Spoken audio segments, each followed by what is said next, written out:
Good morning students. चलिए आज हम फ्लेमिंगो बुक का चैप्टर नंबर 2 जिसका टाइटल है लॉस्ट स्प्रिंग, इसको हम करते हैं।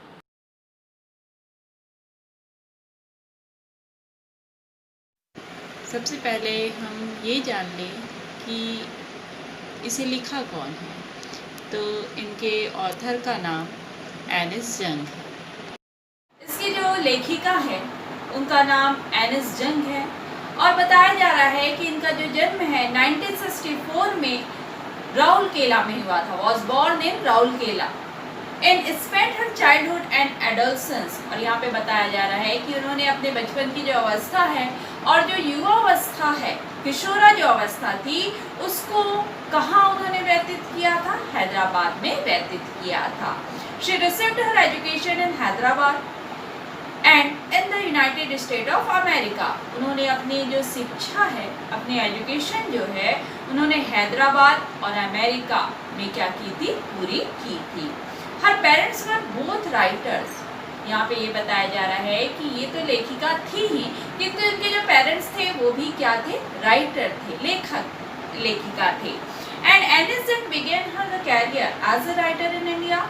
और एनिस जंग ने एक राइटर के रूप में, एक लेखिका के रूप में अपने कैरियर की क्या की? शुरुआत की। She has been an editor and columnist for major newspaper in India and abroad. और ये बता रहे हैं कि वो केवल लेखिका ही नहीं थी, बल्कि यहाँ पे बताया जा रहा है कि वो एक संपादक के रूप में, एक एडिटर के रूप में और कॉलम है ना, स्तंभ लेखिका के रूप में उन्होंने न्यूज़पेपर में लिखना प्रारंभ किया। और न केवल वो इंडिया में बल्कि वो अब्रॉड में यानी कि फॉरेन कंट्री में भी एक संपादिका के रूप में क्या करती थी? कार्य करती थी। And has the author several book. और उन्होंने कई बुक्स लिखी। The following is an extract from her book title Lost Spring Stories of Stolen Childhood. और ये बता रहे हैं कि उनकी एक बुक जिसका नाम लॉस्ट स्प्रिंग है, उस बुक के एक भाग का अंश यहाँ पर हमको क्या किया गया है? दिया गया है, जिसका टाइटल भी हमारे जो चैप्टर है उसका टाइटल भी क्या है? Lost spring. और बता रहे हैं कि लेखिका ने जो बुक लिखा है, पूरी बुक जो लिखी है उसका भी नाम लॉस्ट स्प्रिंग है और उसके एक अंश को यहाँ पर लिया गया है और हमें बताया गया है। And here she analyzes the grinding poverty and the tradition which condemn these children to a life of explorations। यहाँ पर बताया जा रहा है एनालिसिस करना मीन्स क्या होता है? विश्लेषण करना। तो यहाँ पर ये बताया जा रहा है कि उन्होंने जो पॉवर्टी, जो गरीबी और जो ट्रेडिशंस, जो परंपराएं थी, उस पर उन्होंने क्या किया? विश्लेषण किया। And which condemn this children to the life of explanations.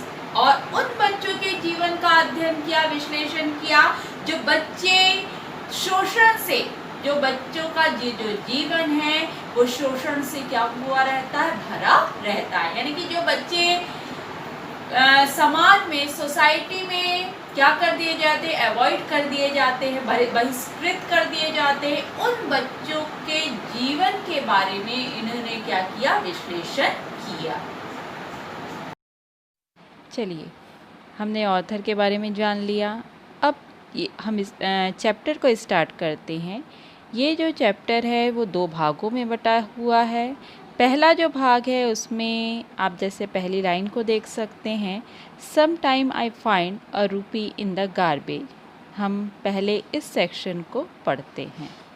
पहली लाइन लिखी है, some time I find a रूपी इन द गार्बेज। यहाँ पर एक लड़की के द्वारा, एक बच्चे के द्वारा ये कहा जा रहा है कि कभी कभार मुझे गार्बेज से 1 रुपया भी मिल जाता है। अब गार्बेज क्या होता है? गार्बेज मीन्स होता है कूड़ा करकट। जैसे हम अपने घर से जो फालतू जो सामान होते हैं या किसी प्रकार का जो यूजलेस जो वस्तुएं होते हैं जो उसको हम फेंक देते हैं, उसी को गार्बेज कहा जाता है। तो यहाँ पर भी एक बच्चा ये बोल रहा है कि कभी कभार जब मैं उस गार्बेज से किसी चीज को ढूंढता हूँ तो कभी कभार मुझे उससे क्या मिल जाता है, 1 रुपया मिल जाता है। अब आगे देखेंगे, Why do you do this? ये वर्ड जो है, ये जो सेंटेंस था, वो कौन किससे कह रहा है? तो यहाँ पर बताया जा रहा है, जैसे ही इस सेंटेंस का प्रयोग उस बच्चे ने, इस लड़के ने किया, तो यहाँ पर ये बताया जा रहा है, Why do you do this? I asked Sahib. तभी मैंने साहिब से पूछा, यानी कि आई यहाँ पर कौन है, लेखिका एनिस यंग जो है उनके बारे में बताया जा रहा है। आई यहाँ पर लेखिका है और लेखिका ने साहिब से पूछा कि why do you do this, तुम ऐसा क्यों करते हो? Whom I encounter every morning and scrounging for gold in the garbage dumps of my neighborhood. मैंने उससे ये क्वेश्चन तब पूछा जब वो मेरे नेबरहुड में, जब वो मेरे पड़ोस में हर मॉर्निंग, एवरी मॉर्निंग जब क्या करता था, कूड़ा करकट के ढेर से गोल्ड को क्या करने आता था, ढूंढने आता था। यहाँ पर गोल्ड का प्रयोग सोने के लिए नहीं किया गया है, जो अपन सोना प्रयोग करते हैं उसके लिए प्रयोग नहीं किया गया है, बल्कि यहाँ पर गोल्ड जो है वो उपयोगी वस्तु है, जो कूड़ा करकट में जो उपयोगी वस्तु हमको मिलती है उसके लिए यहाँ पर गोल्ड का क्या किया गया, प्रयोग किया गया है। तो यहाँ पर यही बता रहे हैं कि सुबह सुबह एवरी मॉर्निंग जो बच्चा है वो उस गार्बेज के ढेर से क्या करने जाता था, प्रीसियस वस्तु या उपयोगी सामान को जब ढूंढ रहा था, तब लेखिका ने उससे क्या किया, प्रश्न पूछा और उस बच्चे का नाम, जो गार्बेज से प्रीसियस जो चीजों को ढूंढ रहा है, उस बच्चे का नाम यहाँ पर क्या बताया गया, साहिब। यहाँ पे Sahib left his home long ago. अब साहिब के बारे में बताया जा रहा है कि साहिब ने बहुत पहले ही अपने घर को, यानी कि अपने नेटिव प्लेस को बहुत पहले ही क्या कर दिया था, छोड़ दिया था। Set amidst the green field of Dhaka, और ये बता रहे हैं कि उसका नेटिव प्लेस कहाँ था, तो यहाँ पर ये बता रहे हैं कि उसका जो नेटिव प्लेस था वो ढाका में था। जैसा कि ढाका के बारे में आप जानते हैं कि ये बांग्लादेश का क्या है, कैपिटल है, राजधानी है, और ये जो जगह है वो हरियाली से भरा हुआ है। जो ढाका जो क्षेत्र है, जगह जो है वो काफी हरियाली से भरा हुआ है। तो यहाँ पर यही बता रहे हैं कि उसने अपने ग्रीन फील्ड को, अपने हरे भरे जो क्षेत्र है, ढाका के जो क्षेत्र है, उसको बहुत पहले ही वो क्या करके आ गया है, छोड़कर आ गया है। His home is not even the distance memory, और ये बताया जा रहा है कि जिस घर को वो छोड़ के आया है वो अब उसके मेमोरी में भी नहीं है, उसके याददाश्त में भी नहीं है, यानी कि उसकी स्मृति, उसकी जो यादें हैं वो पूरी तरह से क्या कर दिया है, भुला दिया है, या उसे याद नहीं, या हो सकता है कि वो बहुत छोटा था तब उस स्थान को छोड़कर आ गया। इसलिए यहाँ पर ये बताया जा रहा है कि अब उसके यादों में भी वो स्थान नहीं है। There were many storms that swept away their field and home, his mother tells him. यहाँ पे बता रहे हैं कि कई बार उस स्थान पर, कई बार स्टॉर्म्स मीन्स क्या होता है, तूफान, है ना, और हमको मालूम है कि तूफान जब भी आता है तो बहुत कुछ तबाह करके चला जाता है ना, घर या जो क्षेत्र हैं या आसपास के जो जगह होता है वो पूरी तरह से क्या हो जाता है, तबाह हो जाता है। तो यहाँ पर भी बता रहे हैं कि उसकी मदर ने उसे ये बताया है कि ढाका जो क्षेत्र है वहाँ कई बार क्या आए हैं, तूफान आया है, जिससे उसका जो घर है और जो क्षेत्र है वो पूरी तरह से क्या हो गया है, तबाह हो गया है। That's why they left, इसी कारण उन्होंने उस स्थान को क्या कर दिया, छोड़ दिया। And looking for gold in the big city where he now lives, अब वो उस बड़े से शहर में क्या करते हैं, रहते हैं, और उस स्थान पर अब वो क्या कर रहे हैं, गोल्ड की तलाश कर रहे हैं। यहाँ पे ये बताया जा रहा है कि बहुत पहले उन्होंने उस स्थान को छोड़ दिया। किसके कारण? तूफान के कारण, क्योंकि तूफान ने सभी चीज़ों को, उनके घर को, उनके खेत को पूरी तरह से तबाह कर दिया था। अब वो उस स्थान को छोड़कर एक बड़े से सिटी में आ गए हैं, जहाँ पर वो क्या करते हैं, गार्बेज से, कूड़े करकट से गोल्ड क्या करते हैं, ढूंढते हैं। I have nothing else to do, he muttered, looking away. तभी जैसे ही यहाँ पर हम यही पढ़ रहे हैं ना कि जो लेखिका है वो उससे क्वेश्चन करी है ना, Why do you do this? तुम इस प्रकार का क्यों करते हो, इस तरह के कार्य क्यों करते हो? तो यहाँ पर यही बता रहे हैं कि उसके आंसर में साहिब ने क्या जवाब दिया।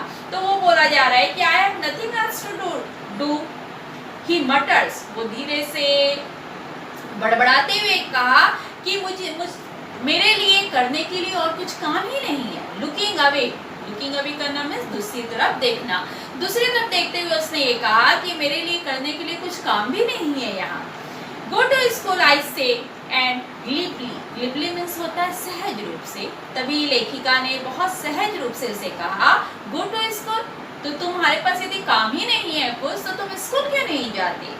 And realising immediately how help and advice must sound, यह और जैसे ही उन्होंने ये कहा गो टू स्कूल, तुम स्कूल क्यों नहीं जाते, तभी यहाँ पे बताया जा रहा है कि लेखिका को अंदर ही अंदर महसूस हो रहा है। क्या महसूस हो रहा है? जैसे ही ये वर्ड उन्होंने बोला तुरंत ही अंदर ये महसूस उन्होंने किया कि ये जो एडवाइस मैं उन्हें दे रही हूँ, जो उस बच्चे को एडवाइस दे रही हूँ, ये कहीं खोखली तो नहीं है ना। कभी कभार ऐसा होता है, हमारे साथ भी होता है कि हम दूसरों को बहुत सारी एडवाइस तो दे देते हैं, किंतु वो हम जानते हैं कि वो सामने वाला व्यक्ति उस एडवाइस को, है ना, उन बातों को पूरी तरह से क्या नहीं कर पाएगा, अमल नहीं कर पाएगा। हो सकता है उनकी परिस्थिति, सामने वाले व्यक्ति की परिस्थिति अच्छी ना हो, है ना। तो सबके अलग अलग लोगों का माहौल, जो परिस्थिति होता है वो अलग अलग होता है, और हम कभी कभार एडवाइस दे देते हैं जिससे सामने वाला जो व्यक्ति है वो अपने बातों को पूरी तरह से क्या नहीं कर पाता है, फुलफिलमेंट नहीं कर पाता है। तो यहाँ पर भी ये बताया जा रहा है कि उन्होंने ये कह तो दिया कि तुम स्कूल चले क्यों नहीं जाते, किंतु उस बच्चे के लिए, जो बच्चा कूड़ा करकट ढूंढ रहा है ना, जो बच्चा गार्बेज से किसी प्रेशियस चीज को ढूंढ रहा है, उपयोगी सामान को ढूंढ रहा है, तो उसके लिए ये पॉसिबल नहीं था कि वो किसी स्कूल में जाकर वहाँ की फीस को पटाकर अपनी पढ़ाई को क्या कर सके, पूरी कर सके। तो यहाँ पर ये बताया जा रहा है कि लेखिका को बिल्कुल रियलाइज हो रहा है, महसूस हो रहा है कि मैंने जो कह दिया कहीं वो बात बिल्कुल खोखली तो नहीं है। क्या ये बच्चा क्या मेरी बातों को पूरी तरह से अमल कर पाएगा? तो उनको अंदर ही अंदर एक प्रकार से पीड़ा, एक प्रकार सा दर्द। तभी साहिब ने कहा there is no school in my neighbourhood, कि मेरे पड़ोस में कोई भी स्कूल नहीं है। व्हेन दे बिल्ड वन, जब वे वहाँ बना देंगे, आई विल गो, तो मैं क्या हो जाऊँगा, स्कूल चला जाऊँगा। If I start school will you come, I asked half joking. तभी लेखिका ने मजाक करते हुए कहा कि यदि मैं स्कूल स्टार्ट करती हूँ तो विल यू कम, क्या तुम स्कूल आओगे? Yes he says smiling broadly, और वो खुलकर हंसते हुए कह रहा है कि हाँ, यदि आप स्कूल यदि स्टार्ट करते हैं तो मैं जरूरी क्या आऊँगा, स्कूल आऊँगा। A few days later I see him running up to me, is your school ready? और यहाँ पर बता रहे हैं कि लेखिका ने ये देखा कि कुछ दिनों के बाद वो जो बच्चा है, जो साहिब है, वो दौड़ता हुआ उनके पास आया और उनसे पूछ रहा है इज योर स्कूल रेडी, क्या आपका स्कूल तैयार हो गया? It takes longer to build a school, I say embarrassed होना मीन्स अपमानित महसूस करना या थोड़ा सा शर्माते हुए, लज्जित होते हुए उन्होंने कहा कि it takes longer a build a school, एक स्कूल को बनाने में काफ़ी समय लगता है।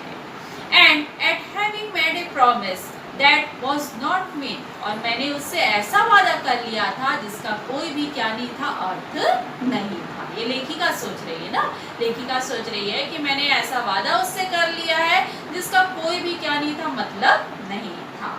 But promises like mine bond in every corner of his bleak world। और यहाँ पे बता रहे हैं कि मैंने जैसा वादा किया था इसी प्रकार से जो वादा है कई लोगों ने उसके साथ किया होगा, और उसके इस वादे के पूरे नहीं होने पर उसका जो जीवन है अंधेरा से परिपूर्ण जो जीवन है वो पूरी तरह से क्या हो गया होगा, निराश या निराशा पूर्वक हो गया होगा। यानी कि ये बताया जा रहा है कि जब हम किसी व्यक्ति के या किसी व्यक्ति के जीवन की जब उम्मीदें या जो प्रॉमिसें हैं वो पूर्ण नहीं हो पाती तो उनको अपना जो जीवन है वो अंधकारपूर्ण लगता है। तो यहाँ पर भी ये बताया जा रहा है कि कई लोगों ने साहिब से वादे किए होंगे और वो वादा यदि पूरा नहीं हो पा रहा था तो उसके अंधेरे जीवन में एक प्रकार से क्या छा गई होगी, निराशा छा गई हो। After months of knowing him, I asked him his name, Sahibe Alam, he announced। ये बता रहे हैं कि महीनों तक उसे जानने के बाद एक दिन मैंने उससे उसका नाम पूछा। जैसे ही मैंने उससे उसका नाम पूछा उसने अपना नाम बताया, साहिबे आलम। उसने मुझे तुरंत अपना नाम क्या बताया, साहिबे Alam. He does not know what is the mean। वह अपने नाम का क्या नहीं जानता था, अर्थ नहीं जानता था। If he knew its meaning, यदि वो अपने नाम का अर्थ यदि जानता, Lord of the universe, he would have the hard time believing it। यदि वो अपने नाम का मीनिंग यदि वो जानता तो उसे अपने नाम के अर्थ जानने के बाद उस पर विश्वास करना बहुत क्या हो जाता, मुश्किल हो जाता। तो यहाँ पर साहिबे आलम का जो अर्थ है, जो मीनिंग है उसके नाम का, यहाँ पे बता रहे हैं लॉर्ड ऑफ द यूनिवर्स, संसार का मालिक। यानी कि साहिबे आलम का जो अर्थ है वो संसार का मालिक, ये मीनिंग है। और यहाँ पे बता रहे हैं यदि वो इस नाम को जान लेता, इसके अर्थ को यदि वो जान लेता तो इस पर विश्वास करना उसे बहुत क्या होता, मुश्किल होता। Unaware of what his name the represent, अपने नाम से अनभिज्ञ रहते हुए ही roams the streets with his friend, वो अपने दोस्तों के साथ सड़कों पर क्या रहता था, घूमता रहता था। And army of the barefoot boys who appear like the morning birds and disappear at noon। और बोल रहे हैं आर्मी ऑफ बेयरफुट, जिस प्रकार से फौज की जो टीम होती है उसी प्रकार से लड़कों की जो फौज थी वो अपने घरों से निकलती थी और क्या, बेयरफुट, नंगे पैर, यानी कि बिना चप्पल के उनके पैर होते थे और वो पक्षियों की भांति वो अपने घरों से निकलते थे। एंड डिसअपियर एट नून, और दोपहर तक क्या हो जाते थे, गायब हो जाते थे। ओवर द मंथ, इतने महीनों के बाद, I have come to recognise each of them, इतने दिनों के बाद या इतने महीनों के बाद अब मैं उनको क्या करने लगी थी, पहचानने लगी थी। कौन ऐसा बोल रहा है, लेखिका। लेखिका बोल रही है कि इतने दिनों के बाद उनके बारे में जानने के बाद मैं अब उन्हें धीरे धीरे क्या करने लगी थी, पहचानने लगी थी। Why aren't you the wearing chappals? I asked one। एक लड़के से, उनकी जो फर्स्ट थी उसमें से एक लड़के से मैंने पूछा कि Why aren't you wearing the चप्पल? तुम क्यों चप्पल्स नहीं पहनते हो? My mother did not bring them down from the cell। He answered simply। और उस बच्चे ने बड़े आसानी से कह दिया कि जो मेरी मदर है वो सेल से क्या नहीं करती है, मुझे चप्पल देती नहीं, निकाल कर चप्पल नहीं देती है। Even if she did, he will throw them off at another who is wearing shoes that do not match। और यहाँ पे बता रहे हैं कि बगल में खड़े एक लड़के ने जो कैसे जूते पहने हुए थे, अलग अलग, दोनों पैर में अलग अलग जूते पहने थे। उस बच्चे ने, वहीं पर खड़े बच्चे ने कहा कि यदि उसकी मदर उसको जूते सेल्फ से निकाल कर दे भी देती है तो वो उस जूतों को क्या कर देगा, फेंक देगा। When I comment on it, जैसे ही जो बच्चा बगल में खड़ा जो बच्चा था, जो बेमेल मतलब अलग अलग पैरों में अलग अलग जूते पहने हुए था, उसकी बातों को सुनकर जब मैंने उसके जूतों पर टिप्पणी किया, He shuffles his feet and says nothing. वह अपने पैरों को इधर उधर क्या करता रहा, हिलाता रहा। जैसे ही मैंने उसके जूतों को देखकर कुछ टिप्पणी कहा, उसके बारे में कुछ पूछा, तो वो अपने दोनों पैर को, जो अलग अलग जो जूते पहने थे, उस पैरों को वो इधर उधर क्या करता रहा, छिपाता रहा या घसीटता रहा। I want shoes, says a third boy, who has never worn a pair all his life. और ये बता रहे हैं, अब तीसरे लड़के के बारे में बता रहे हैं कि उसी झुंड में से जो तीसरा लड़का था, उसने ये कहा कि who has never worn a pair all his life, कि उसने अपने जीवन में कभी भी क्या नहीं किया है, एक जोड़ी जूता भी क्या नहीं किया है, पहना नहीं है। और वो अब चाहता, आई वॉन्ट शूज, वो क्या चाहता था, जूते पहनना चाहता था, किंतु अपने जीवन में आज तक उसने एक पेयर जूते भी क्या नहीं किए थे, पहने नहीं थे।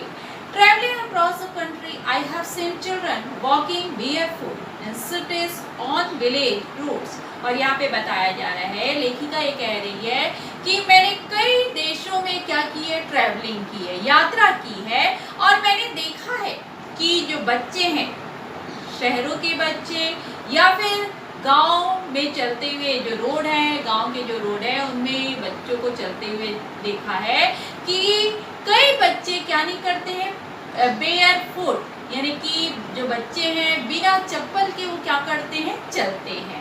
It is not lack of money, but a tradition to say barefoot.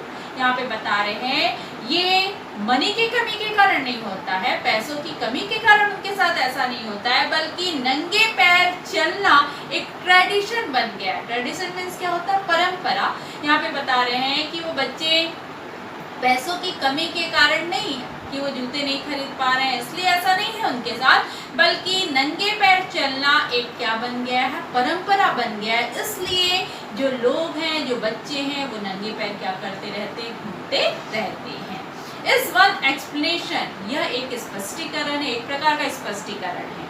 I wonder if this is only an excuse to explain away and perpetual state of poverty. और यहाँ पे बता रहे हैं कि आई वंडर, मुझे आश्चर्य है, यदि यह एक बहाना मात्र है, मुझे बहुत आश्चर्य हो रहा है कि यदि एक बहाना मात्र है, किसको छुपाने के लिए, गरीबी की स्थिति को छुपाने के लिए। यहाँ पे बताया जा रहा है कि मुझे इस बात पर बहुत आश्चर्य है कि जो लोग हैं अपने गरीबी को छुपाने के लिए इसको एक बहाने के रूप में क्या करते हैं, ढूंढते हैं या बहाना क्या करते हैं।